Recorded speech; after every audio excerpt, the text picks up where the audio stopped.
अभिनव की आंखों के सामने उसके पिता को गोलियों से छलनी कर दिया गया। एक अंधेरी गली में मरते हुए पिता ने उसकी उंगली में एक पन्ने वाली सोने की अंगूठी पहनाई और कहा, इस चेहरे को याद रख टाइगर। उस रात के बाद अभिनव अनाथ हो गया। अनाथालय में पला बढ़ा। 18 साल की उम्र में बाहर निकला, अकेला, कंगाल, बेसहारा। नौकरी डिलीवरी बॉय। तनख्वाह इतनी कम कि 60 रुपए की पेस्ट्री भी सोच समझकर खरीदनी पड़ती थी। लेकिन एक चीज थी जो अभिनव को जिंदा रखती थी, वैभवी, उसकी गर्लफ्रेंड, उसकी इकलौती खुशी। जब तक उसने दिल पर छुरा नहीं चलाया, अपने ही बर्थडे पर सबके सामने वैभवी ने अमीर देवेन का हाथ पकड़ लिया। मैं कब तक एक लूजर के साथ रहूंगी, ये मेरे स्टैंडर्ड का नहीं है। और तभी उसने देवेन को अपनी बाहों में ले लिया। ये देखकर अभिनव टूट गया और वो शराब पीकर सुनसान सड़क पर बेहोश होकर गिर पड़ा। और यहीं से अभिनव की जिंदगी का खेल पलटा। तभी अभिनव को सड़क से उठाकर किसी ने उसे एक अनजान लड़की के बिस्तर पर लिटा दिया। और जब सुबह आंख खुली तो उसके बगल में सोई हुई थी अनन्या सिंह, शहर के सबसे ताकतवर खानदान की लड़की। उसने उसे थप्पड़ मारा और बोली, वो कौन? कुछ समझ पाता इससे पहले वहाँ उसके दादा हरदेव पाल सिंह आए और दोनों को साथ में देखकर का फरमान सुनाया, ये लड़का अब से मेरा दामाद है। जबरदस्ती की शादी, अपमान, नफरत, यही मिला उसे अपने ससुराल में। अनन्या की माँ ने चोर कहा, नौकरों के कमरे में सोने भेजा। मगर एक रात पार्टी में एक शख्स की नजर अभिनव की अंगूठी पर पड़ी और उसकी दुनिया बदल गई। अकरम देश के सबसे ताकतवर आदमियों में से एक अभिनव के पैरों में गिर पड़ा और बोला, वेलकम टाइगर। आखिर किसने मारा था अभिनव के पिता को और क्यों अकरम उसके पैरों में गिर गया? क्या होगा जब अनन्या को पता लगेगी अभिनव की सच्चाई? जानिए सिर्फ पॉकेट एफएम के show the return of tiger में। दिन, हफ्ते और फिर महीने बीत गए। अभिनव अब अनन्या के घर में एक नौकर की तरह रहने लगा। अभिनव अपनी पत्नी अनन्या के रूम का टॉयलेट साफ कर ही रहा था कि तभी उसे घर के नौकर ने गुस्से में बुलाया। अभिनव, कहाँ मर गया? अभिनव को पता था कि ये घर का पुराना नौकर है, जिसकी इज्जत इस घर में अभिनव से कई गुना ज्यादा है। अगर अभिनव ने उसकी बात नहीं मानी तो उसे घर से बाहर फेंक दिया जाएगा। क्या हो रघु भैया? जा और बाजार से राशन ले आ। आज अनन्या मैडम का ऑफिस वाला दोस्त चिराग आ रहा है। अक्सर लेट नाइट आते हैं दोनों। पति तू है पर खातिरदारी उस दोस्त की करनी पड़ेगी। अभिनव को नौकर की बात पर गुस्सा आ रहा था कि तभी फोन बजा और नंबर देखकर वो चौंक गया, क्योंकि नंबर दुबई का था। अभिनव ने फोन पिक नहीं किया और फटाफट पैसे, सामान की लिस्ट और झोला उठाकर साइकिल से बाजार चला गया। अभिनव के फोन पर बार बार दुबई से वो कॉल आ ही रहा था और अभिनव हड़बड़ाहट में जल्दी जल्दी चल रहा था कि अचानक वो एक लोकल गुंडे से टकरा गया। अबे ओ सूरदास, आंखों से अंधा है क्या? टकराने की हिम्मत कैसे हुई तेरी? उस गुंडे ने अभिनव को भांप लिया कि वो सीधा साधा लड़का है, इसलिए वो उसे और छेड़ने लगा। बेटे, अब तू टकराया है गज्जू भाई से, तो इसका हर्जाना तो तुझे भरना ही पड़ेगा ना। अभिनव उसे इग्नोर करके आगे बढ़ने लगा कि तभी उस गुंडे गज्जू भाई ने उसे लात मारकर गिरा दिया। अरे ये क्या कर रहे हैं आप? अभिनव ने इतना कहा और उठकर अपने पैसे और झोला उठाकर चल दिया। पर तभी उस लोकल गुंडे के आदमियों ने अभिनव को घेर लिया और उनमें से एक कालिया बोला, अबे ये तो वही घर जमाई है जिसकी खूबसूरत और अरबपति बीवी है। इसके घर में तो मेरा भाई नौकर है। अभिनव इस इंसल्ट को बर्दाश्त करके फिर सर झुकाकर आगे जाने लगा। लेकिन तभी कालिया ने उसकी कॉलर पकड़ी और बोला, आज तो हम इसे किडनैप करके इसकी बीवी को अपने अड्डे पर बुलाएंगे और पार्टी मनाएंगे अनन्या के साथ। ये सुनकर सभी गुंडे ठहाके मारकर हंसने लगे कि तभी अभिनव का फोन फिर से बजा। बार बार फोन को बजता देख कालिया ने अभिनव का फोन उससे छीन लिया और बोला, क्या बे, तेरी छमिया अनन्या का फोन है क्या? जरा मैं भी तो उसकी आवाज सुनूं। इतनी स्वीट है उसकी वॉइस। ये फोन दुबई से ही था जिसे अभिनव इग्नोर कर रहा था और कालिया को इस कॉल को उठाने से मना कर रहा था। देखो, जो करना है कर लो, पर प्लीज फोन मत उठाना। ऐसा बोलते ही कालिया ने जरा भी देर नहीं की और उसने फोन उठाकर हेलो कहा। Hello Ananya baby.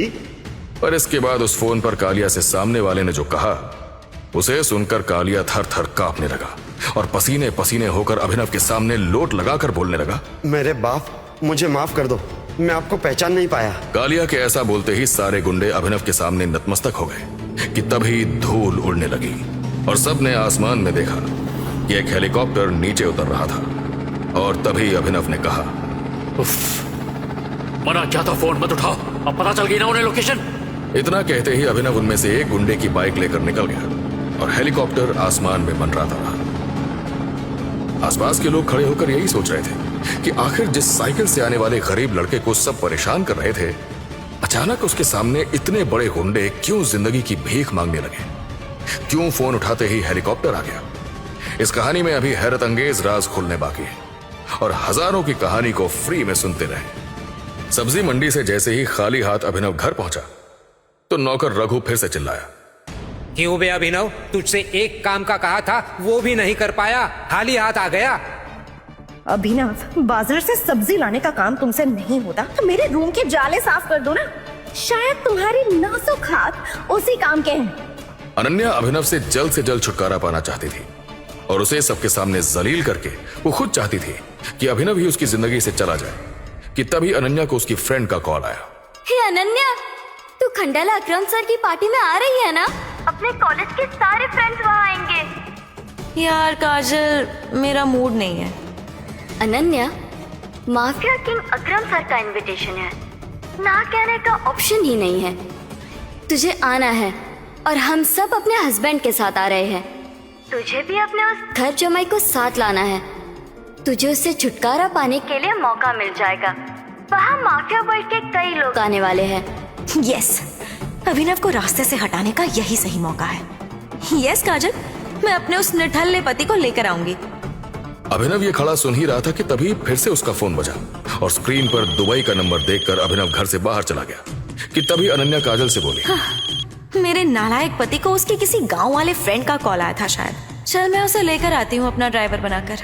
अनन्या इस बात से अनजान थी कि जिस पति से वो अपने घर का टॉयलेट साफ करवाती थी उसे दुबई से किसी का कॉल आ रहा था और उस कॉल को उठाते ही हेलीकॉप्टर का आ जाना, इसका राज खुलना बाकी था।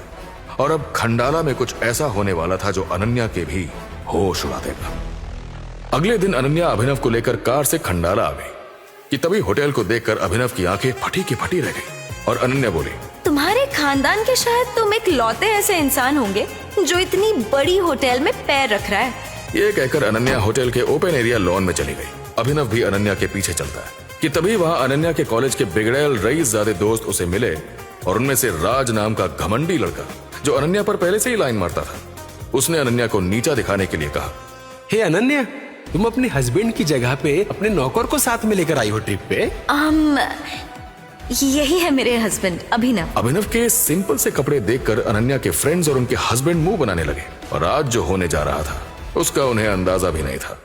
और तभी होटल का मैनेजर आया और बोला, एक्सक्यूज मी, अकरम सर की पार्टी शाम को है तो अभी का लंच और ड्रिंक आप अपने एंड से पे कर सकते हैं। गाइस, आज अभिनव को उसकी औकात बता देंगे। आज इस होटल में उससे बर्तन ना मंजवा दिए तो फिर देखना। राज अभिनव को बेइज्जत करके अनन्या के साथ आज फ्लर्ट करना चाहता था, इसलिए वो आज अभिनव को नीचा दिखाने का कोई मौका नहीं छोड़ना चाहता था। पर अभिनव के चेहरे पर कोई शिकन नहीं थी। वो शुरू से लेकर अब तक बिल्कुल शांत था। ये देखकर राज के मन में डाउट हुआ। एक डिलीवरी बॉय की सैलरी इतनी तो नहीं हो सकती कि वो लाखों का खाना अफोर्ड कर सके। अभिनव तो वैसे भी अनन्या के टुकड़ों पर पलने वाला कुत्ता है। जैसे ही वेटर मेन्यू कार्ड लेकर आया तभी आर्यन नाम के लड़के ने अभिनव को फंसाने के लिए अनाउंस कर दिया, गाइस, अभिनव आज के खाने का बिल भरेगा।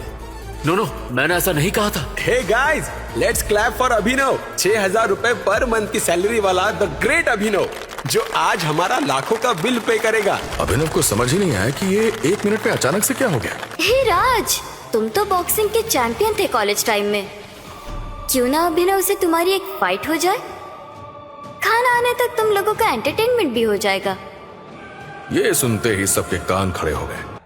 अभिनव चल, आज पता चल जाएगा कि अनन्या के लिए तू बेस्ट है या मैं।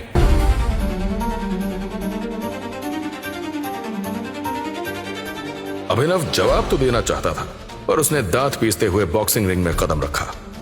राज भी तैयार होकर बॉक्सिंग रिंग के अंदर आ गया। वहां दूसरी तरफ आर्यन और उसके दोस्त महंगी ड्रिंक्स और खाना ऑर्डर करने लगे। बेटा, ये 1.5 लाख का वाइन देना। तो तभी राज ने अटैकिंग मोड में आकर अभिनव को एक पंच मार दिया और अभिनव के मुंह से खून निकलने लगा। इसके बाद लगातार राज अभिनव को पंच मारता रहा और उसे हाथ उठाने का मौका ही नहीं दिया। और सभी ने मान लिया था कि अब अभिनव का काम तमाम हो जाएगा कि तभी अभिनव नीचे गिर गया।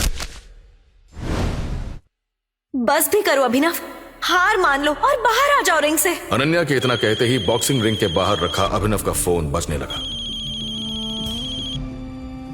अनन्या उसका फोन न देख ले इस जल्दी में अभिनव उठा और राज उस पर अटैक करने आ ही रहा था कि तभी अभिनव ने राज को एक इतना जोर का पंच मारा कि राज वहीं बेसुध होकर गिर पड़ा और अनन्या की नजर अभिनव के फोन से हटकर नीचे पड़े राज पर गई। ओह गॉड, बॉक्सिंग चैंपियन राज को एक ही पंच में अभिनव ने कैसे गिरा दिया? ऐसा पंच तो कोई प्रोफेशनल खिलाड़ी ही मार सकता है। ये अभिनव कुछ छिपा रहा है।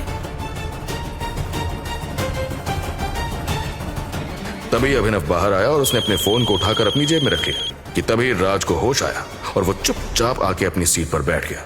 और तभी आर्यन ने राज से कहा, कोई बात नहीं राज, अभिनव ने वहां हरा दिया तुझे, पर खाने का बिल हमने इतना बढ़वा दिया है कि उसकी 7 पीढ़ी भी बिल नहीं भर पाएंगी। उसके बाद उसके हारते ही तू अनन्या के साथ सारी भड़ास निकाल लेना। ये रहा आपका बिल सर, जो है 5,40,000। अरे अरे कोई बात नहीं, हमारे अभिनव साहब के पास पैसे हैं बिल भरने के लिए, दो ही नहीं बिल पे करेंगे। पर तभी अभिनव को देखकर वो वेटर थोड़ा कंफ्यूज हो गया। उसके कपड़ों से उसने उसे तुरंत जज कर लिया था। तभी वेटर ने कहा, सर प्लीज रिसेप्शन पर आइए। तभी पीछे से काजल ने कहा, ध्यान रखना ये भाग ना जाए। अचानक होटल के मेन डोर पर कुछ Z+ सिक्योरिटी गार्ड्स आ गए और सबका ध्यान उस तरफ चला गया। तभी राज बोला, लगता है कोई सेलिब्रिटी आया है। सब टकटकी लगाकर गेट की तरफ देख रहे थे कि तभी सबने देश की टॉप 10 रिचेस्ट की लिस्ट में शुमार मिस्टर दिक्पाल को देखा और काजल चौंक कर बोली, ओह माय गॉड, मिस्टर दिक्पाल, ये तो अकरम सर के बॉस है। इनसे मिलने के लिए सालों वेट करना पड़ता है। मैं जिस कंपनी के मैनेजर हूँ उस कंपनी में इनका ही इन्वेस्टमेंट है। मैंने तो आज भगवान को देख लिया। मिस्टर दिक्पाल एक ऐसी शख्सियत थे जिनकी नजरें अगर किसी पर पड़ जाए तो वो इंसान खुद को धन्य मानता था। हर कोई अभिनव को छोड़कर मिस्टर दिक्पाल पर फोकस लगाए बैठा था और अभिनव सबके पीछे छिपकर एक कोने में बैठा था कि तभी मिस्टर दिक्पाल की तीखी निगाहों ने अभिनव को पहचान लिया। तुम यहाँ क्या कर रहे हो? मिस्टर दिक्पाल ने अभिनव की तरफ देखा पर सबको लग रहा था कि वो उनकी तरफ देख रहे हैं कि तभी राज आगे बढ़ा। अभिनव उठा और मिस्टर दिक्पाल को इग्नोर करते हुए मेन गेट की ओर चल दिया कि तभी मिस्टर दिक्पाल ने होटल के मैनेजर से कहा, इसका और सबका बिल मेरे अकाउंट में कर देना। यह कहकर मिस्टर दिक्पाल अपने रूम में चले गए। 1 मिनट में इतना सब कुछ हो गया कि किसी को कुछ समझ ही नहीं आया कि तभी काजल बोली, ये मिस्टर दिक्पाल ने पी रखी थी क्या? वो शायद अभिनव को कोई और समझकर बैठे और अभिनव को अमीर लोगों के बारे में क्या पता होगा, वो उन्हें इग्नोर मारकर चला गया। ए अभिनव, वैसे पैसा तूने नहीं भरा है, मिस्टर दिक्पाल ने भरा है, तो इसके हिसाब से अब अनन्या मेरी हुई और आज रात में। राज फोन दे। फोन बजता जा रहा था कि तभी राज ने अभिनव से बॉक्सिंग का बदला लेने के लिए उससे झल्लाते हुए कहा, क्यों बे, कोई बड़े फिल्म स्टार का फोन है क्या जो बार बार बज रहा है? तेरी औकात क्या है? तुझे नौकर जैसे लोग ही कॉल करते हैं। मैं देखता हूं इतना इंपॉर्टेंट किसका कॉल है। राज जो कहना है कह ले मुझे, और फोन मत उठाना। राज ने इसे चैलेंज मान लिया और फोन उठा लिया। हेलो। राज ने फोन स्पीकर पर रख दिया और फोन पर सामने से आवाज आई, बॉस हमें आपकी लोकेशन मिल गई, हम आ रहे हैं आपको लेने। There is something critical. ये सुनते ही राज और बाकी सब लोग अभिनव पर हंसने लगे कि तभी राज बोला, अरे देखो देखो, कोई हाथ ठेले वाला या ऑटो वाले का फोन आया था इसे, जो अपने ऑटो को कॉन्वॉय बोलता है। अनन्या को भी ये देखते हुए मजा आ रहा था, पर तभी अभिनव सबको इग्नोर करते हुए बाहर जाने लगा और सभी उसके पीछे पीछे बाहर ये देखने के लिए जाने लगे कि आखिर अभिनव को लेने आज ठेला आएगा या फिर ऑटो। तभी हुआ कुछ ऐसा कि सभी की बोलती बंद हो गई। ये तो करोड़ों की ब्लैक कार्स है और अभिनव का ऑटो कहाँ है? ये कार्स होंगे मिस्टर दिक्पाल की। अभिनव को लेने पूरी लाइफ में कोई इतनी महंगी कार नहीं आ सकती। कम ऑन गाइस, हम पार्टी एंजॉय करते हैं। पर गजब तो तब हुआ जब अभिनव जहाँ खड़ा था वो कार्स उसी के आसपास घूम रही थी। अभिनव जिस तरफ मुड़ रहा था वो कार्स भी वही मुड़ रही थी। वहां खड़े सभी घमंडी रईसजादों की सांसें एक पल के लिए थम चुकी थी कि तभी अभिनव का फिर से फोन बजा। इसके बाद अभिनव ने फोन पर कुछ कहा और सभी ब्लैक कार्स वहां से चली गई। तुरंत एक ऑटो आकर अभिनव के सामने खड़ा हो। खोदा पहाड़ निकली चुईया। इस अभिनव ने कभी इतनी महंगी कार अंदर से देखी भी है जो इसे कोई कार लेने आएगी। पर दुबई से बार बार आ रहे फोन और ये महंगी ब्लैक कार्स एक ऐसा राज खोलने वाले हैं जिसे सुनकर आपके रोंगटे खड़े हो जाएंगे। अभिनव जल्दी से ऑटो में बैठकर जाने लगा कि तभी राज और बाकी लोगों को अभिनव पर शक होता है। क्या किसी को पता है कि ये अभिनव खंडाला आकर अपने बीवी को छोड़कर आखिर कहां और किससे मिलने गया है? वैसे अनन्या, आई नो तुम अभिनव को 1% भी भाव नहीं देती, पर वो तुम्हारे पालतू कुत्ते के जैसा है। आखिर तुम्हें तो बताकर उसने जाना चाहिए था कि वो कहां जा रहा है। ये आज इसे रंगे हाथों पकड़ेंगे। इतना कहने के बाद राज ने अपनी कार निकाली और सबके साथ अभिनव जिस ऑटो में था उसे फॉलो करने लगा। अभिनव, आज तेरी पोल खोल कर रहूंगा कि तू कहां जाता है और क्या कांड करता है। राज और अभिनव को लग रहा था कि आज अभिनव की असलियत सामने लाकर उसका मजाक उड़ाएंगे, पर इन्हें नहीं पता था कि इनके सामने अभिनव का आज वो सच सामने आने वाला है जिसकी इन्होंने सपने में भी कल्पना नहीं की थी। 4 ब्लैक कार्स अभिनव के ऑटो के सामने आ गई। ये देखते ही राज डरते हुए बोला, अरे ये तो वही करोड़ों की महंगी ब्लैक कार्स है जो होटल भी आई थी। तभी वो 4 ब्लैक कार्स अभिनव के ऑटो के आगे आगे चलने लगी और एक पुराने खंडहर के पास आकर ऑटो रुक गया। राज ने पहले ही अपनी कार रोक दी और सब चुपचाप कार से बाहर निकले। तभी ऑटो उनके सामने से वापस निकल गया। तभी काजल ने कहा, उस ऑटो वाले ने हमें देख लिया है, कहीं वो पता तो नहीं देगा अभिनव को। अब देख लिया तो क्या, हम अभिनव के राज से पर्दा उठाने के लिए एकदम करीब हैं। अब जो भी हो चलो। ऐसा कहकर सब अभिनव का पीछा करते हुए खंडहर में पहुंच गए। तभी वहां का नजारा देख सब लोग सन्न रह गए। Oh my God! आखिर ऐसा क्या देखा उन्होंने वहां? किसका आ रहा था अनाथ और गरीब अभिनव को दुबई से कॉल, और क्यों आ रही थी वो 4 महंगी ब्लैक कार्स बार बार? क्या है अभिनव का दुबई से कनेक्शन? क्यों कमिश्नर ने दी गरीब अभिनव को गन? आखिर क्या होने जा रहा है इस सनसनीखेज कहानी में और कितने राज खुलने बाकी हैं? तो बिना देरी किए पॉकेट एफएम ऐप डाउनलोड कीजिए और सुनिए the return of tiger Hindi में।